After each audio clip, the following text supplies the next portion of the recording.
YouTube channel दोस्तों एक और एयरटेल के साथ मैं हाजिर हूँ। फ़्लाइट का रास्ता यानी फ़्लाइट पास जो है बहुत महंगा होता जा रहा है, इसके ऊपर बातचीत करेंगे एडिटोरियल साहब। एक और एडिटोरियल था दोस्तों, लेकिन वो उतना ज़्यादा मुझे बेनिफिशियल नहीं लगा, तो मैंने इसको चुन लिया है दोस्तों। तो आज जो है तारीख़ आपका 24 है, ये सॉरी यहाँ पे गलत लिखा हुआ है, इसको यहाँ पर 24 होना चाहिए। एनीवे चलिए हमको पढ़ते हैं। कॉस्टली महंगी जेट की जो ईंधन होती है वो में ड्राइव हो सकता है, ड्राइव अवर लेके ड्राइव अप, ड्राइव को बोलते हैं किसी चीज़ को बहुत तेज़ी से ऊपर लेके जाना यानी बढ़ाना। एयर फेयर क्या है दोस्तों ने, तो चैनल को ज़रूर सब्सक्राइब करिए। देखिए दोस्तों ये सारा का सारा मैंने इधर डाल दिया है यहाँ पर आपके लिए और इसका ट्रांसलेशन मैंने डाल दिया है दोस्तों। आप वीडियो को पोस्ट करके ट्रांसलेट पढ़ते हैं। और प्लस फ्रेजर है, फ्रेजर वर्ब इडियम से है, इसका मैं PDF भी डाल दूँगा, तो वहाँ से भी आप डाउनलोड कर सकते हैं। प्लस मैंने एक चीज़ ऐड किया है इसके अंदर, एक मैडम ने बोला था कि उनको प्रोनाउंसिएशन का प्रॉब्लम है, प्रोनाउंसिएशन मैंने ऐड कर दिया है हिंदी के साथ, तो आप प्रोनाउंसिएशन भी एक एक वर्ड का पढ़ सकते हैं। बाकी ये कि मैं प्रोनाउंस भी कर सकता हूँ, लेकिन दोस्तों उतना टाइम है नहीं, ठीक है। फिर करेंगे, देखिए यहाँ पे प्रोनाउंसिएशन वोकैब का मैं प्रोनाउंसिएशन भी डाल दिया है, ठीक है। एक्टिवेशन सब कुछ आपको मिल जाएगा। नहीं तो चैनल को ज़रूर सब्सक्राइब करिए, इसको आप वो कर ले। और प्लस जो है दीपेंद्र साहब ने मुझे कहा था कि क्वेश्चन आप तैयार करिएगा। क्वेश्चन में एक्चुअल में इसमें नहीं डाल पाया स्लाइड में, तो मैं कमेंट बॉक्स में डाल दूंगा। सिंपल शॉर्ट क्वेश्चंस है, वो क्वेश्चन को आपने हल किया तो बहुत अच्छे से। एक चीज़ और मैं पूछना चाह रहा था दोस्तों, मैं चाह रहा था कुछ द हिंदू की जो है वोकैब आपके पास, द हिंदू की जो एडिटोरियल के वोकैब उसको भी मैं लाना चाह रहा था, तो उसको मैं खाली वोकैब आपके साथ डिस्कस करता। अगर आप इजाज़त देंगे तो मैं करूँगा, नहीं तो इट्स ओके, नो प्रॉब्लम, ठीक है। चलिए हम ये पढ़ेंगे दोस्तों। तो ड्राइव का मतलब होता है बढ़ाना, एयर फेयर का मतलब होता है किराया, ब्रीफली, ठीक है। थोड़ी तरीके से वो आहिस्ता आहिस्ता कैसे बढ़ा रहा है बट लेक ऑफ मतलब किसी चीज़ की कमी। चलिए हम इसको पढ़ते हैं दोस्तों, चूँकि क्लियर नहीं इधर हम देख लेते हैं, ठीक है। यहाँ तक हमने पढ़ लिया। बट लेक ऑफ कंपटीशन, लेकिन कमी किसकी, कंपटीशन का मुकाबले का। इज़ जो कि है दैट रियल, जो कि एक्चुअल में लॉन्ग टर्म यानी आगे चल करके, लॉन्ग टर्म बोलते हैं लंबे टाइम के लिए, रिस्क खतरा हो सकता है टू द इंडियन एविटेशन, इंडियन हवाबाजी के लिए, यानी इंडिया के जो एविटेशन इंडस्ट्री है उनके लिए खतरा हो सकता है। यानी महंगा क्या है, हवाई जहाज़ का तेल है ना, कॉस्टली जेट फ्यूल, महंगा हवाई जहाज़ का तेल है ना, कुछ समय के लिए टिकट के दाम बढ़ सकता है ना, बढ़ा सकता है। ड्राई अप एयर फेयर है ना, बढ़ा सकता है ब्रीफली कुछ समय के लिए, कुछ टाइम के लिए। लेकिन जो है असल ख़तरा क्या है दोस्तों, असल ख़तरा क्या है, लंबे समय का क्या है, लंबे समय की क्या है, लंबे समय की समस्या है कि कम कंपनियां हैं है ना, कि लेक ऑफ कंपटीशन, कम जो है वो क्या है, कंपनियां हैं। लेक ऑफ कंपटीशन का मतलब होता है कम मुकाबला, यानी कम कंपनियां तो कम मुकाबला है। तो ये एक बहुत चिकने में बहुत बड़ी प्रॉब्लम है कि ज़्यादा कंपनी होती है तो एक दूसरे कंपटीशन में कभी एयर फेयर जो है बहुत ज़्यादा डाउन भी करते हैं लोगों को आकर्षित करने के लिए। क्योंकि इंडिया में मसला कुछ और है दोस्तों, कुछ लोगों की मोनोपोली है। तो कह रहे हैं कि it's a real long term, ये आगे चल के बहुत लंबा समय के लिए क्या है, खतरा है इंडियन एविटेशन इंडस्ट्री के लिए। एविटेशन बोलते हैं जहाँ पे लोग जहाज़ की इंडस्ट्री को बोलते हैं एविटेशन, ठीक है। चलिए हम पढ़ते हैं। इंडिया ने क्या किया, इंडिया ने क्या किया, भारत ने कल हवाई टिकट की अधिकतम कीमत की सीमा हटा दी, पुल्ड कैप हटा दी, पुल्ड इट्स एयर फेयर, उसके जो जहाज़ का जो किराया था उसका जो कैप है, पुल्ड कैप का मतलब होता है हटा दिया, यस्टरडे, कल। यानी भारत ने कल हवाई टिकट की अधिकतम कीमत की सीमा हटा दी, ठीक है। विदाउट अ प्राइस सर्च, क्या है, बगैर और फिर भी दाम अचानक नहीं बढ़ा, बगैर अ प्राइस सर्च, दाम के बढ़ने के, जो अधिकतम कीमत की जो सीमा होती है दोस्तों वो हटा दी। यानी बोलते हैं ना MRP, आपने देखा होगा दोस्तों कि भाई MRP मैक्सिमम रिटेल प्राइस है, इसके आगे नहीं बेच सकते, लेकिन ये जो एकदम कीमत की इसको बढ़ा दी। वाह, ये क्या बात है भाई।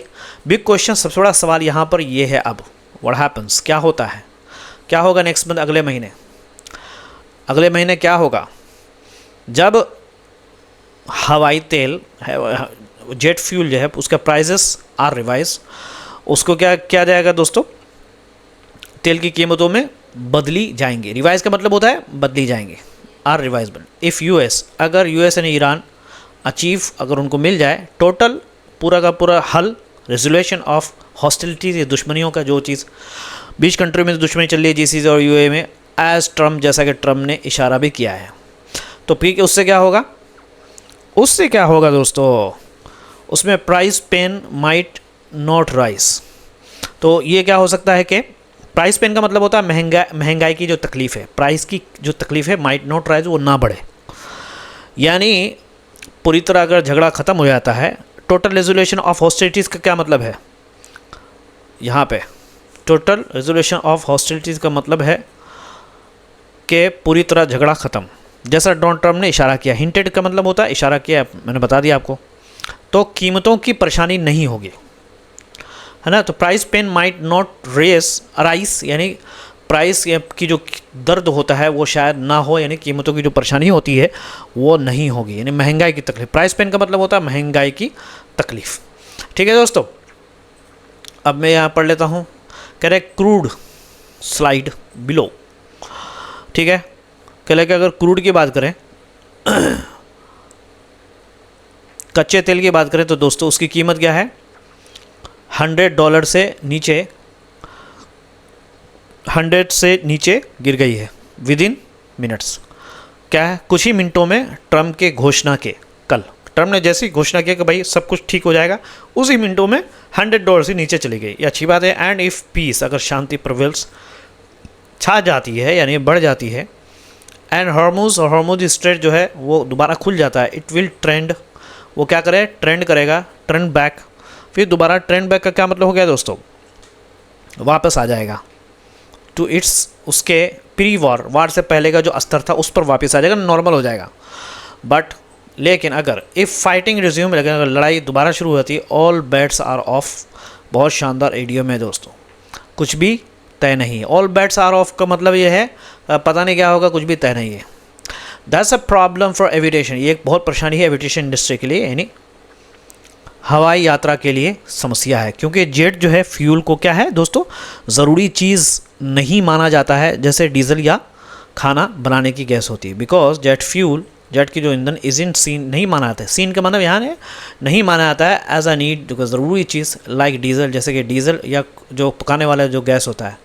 Correct, there is no strong, वहाँ पे क्या है दोस्तों, इसकी कीमत कम रखने के लिए, रखने का सरकार पर भी कोई ज़्यादा दबाव नहीं होता। कह रहे कि कोई ज़्यादा पॉलिटिकल राजनीतिक कंपल्जन भी नहीं होता to question its price. Question its price, कीमत को कम करना है पूरा आइडिया में। ठीक है, यानी कीमत को करना। क्यों? इसलिए कि जो लोग एयरफेयर में जो सवार होते हैं वो पैसे वाले लोग जाते हैं दोस्तों। अगर यही प्राइस अगर बढ़ा दें रेलवे वालों को, तो सारे लोग बाहर आ जाएंगे, राजनीति पार्टी वाले, ये क्या कर दिया तुमने, क्योंकि वोट लेना रहता है। अब जो ये पैसे वाले लोग होते हैं, इनको कुछ पड़ी नहीं होती है। जो इंसान 4,000 रुपये दे के जा रहा है, 5,000 6,000, उसके लिए 10,000 रुपये हो जाए तो क्या प्रॉब्लम, उसको जाना है। तो पैसे वाले लोगों के लिए उस पर कोई, उनके ऊपर कोई क्या गवर्नमेंट के ऊपर कोई राजनीतिक वो भी नहीं होता। इसलिए जो अधिकतम की जो एक सीमा होती वो भी ख़त्म कर दी। क्या बात है यार। ऑलरेडी पहले ही जो है सिंगापुर का जो बेंचमार्क है ना फॉर जेट के ईंधन के, वो क्या है, उसने हैज़ टच्ड, उसने क्या कर दिया दोस्तों, टच्ड का क्या मतलब है, यहाँ पर पहुँच चुका है। टच का सिंगापुर का जेट का फ्यूल का जो दाम 2025 तक पहुंच चुका है। यहाँ पे टच पहुंचता है वंस, है ना, एक मरतबा। अबाउट कह रहे कि तकरीबन $50 अगर बात करें, टच का मतलब पहुंच गया है, जो रशिया यूक्रेन वॉर की शुरुआत के समय की सबसे ज़्यादा कीमत है ना, जो कि $50 से भी ज़्यादा है। $50 से भी ज़्यादा, मोर देन इट्स पीक। उसके सबसे ज़्यादा अधिकतम जो रशिया डॉलर के at the start of Ukraine के वार में सबसे ज़्यादा महंगे जो था $50 था। लेकिन अभी हाल क्या है दोस्तों, वो $225 पर पहुंच चुका है यूक्रेन के वार में। ऑल्दो अगरचे India is a major producer. अगर हम बात करें दोस्तों, मैं एक मरतबा दोबारा पढ़ लेता हूँ आपके लिए कि पहले ही सिंगापुर का जो जेट फ्यूल का जो दाम $225 तक पहुँच चुका है। ठीक है दोस्तों, जो रशिया यूक्रेन वार के शुरुआत के समय की सबसे ज़्यादा कीमत है। समझ में आ रहा? सबसे ज़्यादा कीमत से $50 ज़्यादा है। सबसे ज़्यादा कीमत जो उस टाइम पे हुआ था उससे $50 से भी ज़्यादा भी वो आगे पहुंच चुका है। समझ में आ रहा दोस्तों? तो अब पढ़ते हैं इसको। भारत जेट फ्यूल बनाता और बेचता है, ये तो बहुत अच्छी बात है। इंडिया इज़ अ मेजर, बहुत बड़ा प्रोड्यूसर बनाने वाला, एंड और बेचता भी है उसके जेट के ईंधन को। दैट जो कि वॉन्ट शील्ड, बचाएगा नहीं इंडिया के एयरलाइंस को अब ये बेचता है, इसका मतलब ये नहीं कि इंडिया के एयरलाइन जो बच जाएगा फ्रॉम फ्यूल इन्फ्लेशन, यानी जो ईंधन की जो बढ़ती महंगाई है उससे इंडिया को बचा नहीं सकता। एंड सिंस, और जब क्योंकि fuel is 40% of reopening operating cost, क्योंकि फ्यूल को जो माना जाता है वो जहाज़ को चलाने का जो कॉस्ट आता है उसका 40% तो फ्यूल में ही चलाया जाता है। कहते कि नो एयरलाइन कैन ऑब्जर्व, कोई भी एयरलाइन ये झेल नहीं सकता उसके प्रभाव को ज़्यादा दिनों तक, for long time. In the worst case, बुरे हालत में, यानी अगर जिसको बोलते हैं ना सबसे ख़राब स्थिति, वर्स्ट केस सिनारी जिसको, अगर सबसे बुरा हाल हो तो यात्रियों को हर जगह जो है ज़्यादा पैसे देने होंगे। देन फिर क्या होगा, फ्लायर जो उड़ने वाले लोग हैं यात्री वुड पे, वो देंगे अ लॉट मोर एवरीवेयर, ज़्यादा, बहुत ज़्यादा उनको देना पड़ेगा। नॉट जस्ट इन इंडिया, सिर्फ इंडिया में नहीं, बट इंडियाज़ क्या है डुओपोली मार्केट, समझ में आ रहा? सिर्फ भारत में नहीं, डुओपोली का मतलब होता है अलॉट मोर का मतलब होता है दोस्तों बहुत ज़्यादा। और जैसे भारत में सिर्फ 2 बड़ी कंपनियां जिसको डुओपोली बोलते हैं, 2 कंपनियों का राज, समझ में आ रहा? बट इंडिया का जो डुओपोली मार्केट, दो कंपनियों को राज का जो बाज़ार है, द बिग 2 वर्ल्ड, जो 2 बड़ी बड़ी कंपनियां हैं वो जो होल्ड ओवर 90% शेयर तो वो खुद ही रखते हैं। इज़ स्पेशली, ख़ास तौर पे सुइटेड टू प्राइस गोजिंग, ये सही है प्राइस को बढ़ाने के लिए। प्राइस गोजिंग का मतलब होता है ज़रूरत से ज़्यादा दाम लेने का खतरा। प्राइस गोजिंग के लिए जो है ना वो ज़्यादा पैसे वसूल करने के लिए उनको मौका मिल जाता है। प्राइस गोजिंग का मतलब होता है ज़रूरत से दाम लेना ज़्यादा, प्राइस गोजिंग का मतलब होता है ज़रूरत से ज़्यादा दाम लेना का खतरा है। यानी लेकिन क्या है, भारत में सिर्फ 2 बड़ी कंपनियां, जैसे डुओपोली जो बोलते हैं 2 कंपनियों को राज है, 90% से ज़्यादा हिस्सा वो रखती हैं, है ना, 90% ज़्यादा हिस्सा वो रखते हैं, इसलिए यहाँ ज़्यादा पैसे वसूलने का खतरा है। है ना, सुइटेड टू बिल्कुल सही है ये उनके लिए। इस तरह का अगर होता है दोस्तों, तो ये जो कंपनियां हैं, 2 जो कंपनियां, इनको खूब मौका मिल जाएगा पैसा वसूल करने का, प्राइस गोजिंग। सो इसीलिए सरकार को क्या है, टिकट के दाम पर नज़र रखनी चाहिए। So the government must watch, नज़र रखे एयरफेयर्स, टिकट के दाम पर। इट कैन ऑल्सो ऑफर, ये कैन सरकार क्या है टैक्स कम करके, स्लैशिंग टैक्स, लोगों को थोड़ा राहत दे सकती है, ठीक है। इट कैन ऑल्सो दे सकती है सम रेस्पिट, राहत, बाय स्लैशिंग टैक्स, थोड़ा टैक्स कम करके जेट के ईंधन पर, अनटिल वार, जब तक के वार ख़त्म होती है। मोर इम्पोर्टेंट, सबसे इम्पोर्टेंट बात यह है दोस्तों,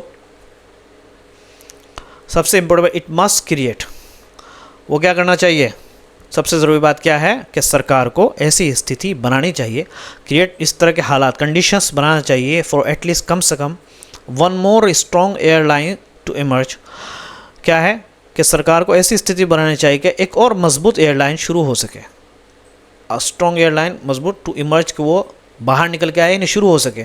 खाली 2 कंपनी को राज नहीं हो जाए, बाय गवर्नमेंट का अपना क्या है एडमिशन्स हो, है ना, यानी सरकार के अनुसार। ऑन एडमिशन का मतलब होता है बाय गवर्नमेंट्स ऑन एडमिशन, सरकार ने जो एडमिट किया है कि पिछले 10 साल में 11 एयरलाइंस बंद हो गई हैं। Oh my God, 11 airlines have folded up. Folded up का मतलब क्या होता है, बंद हो गई।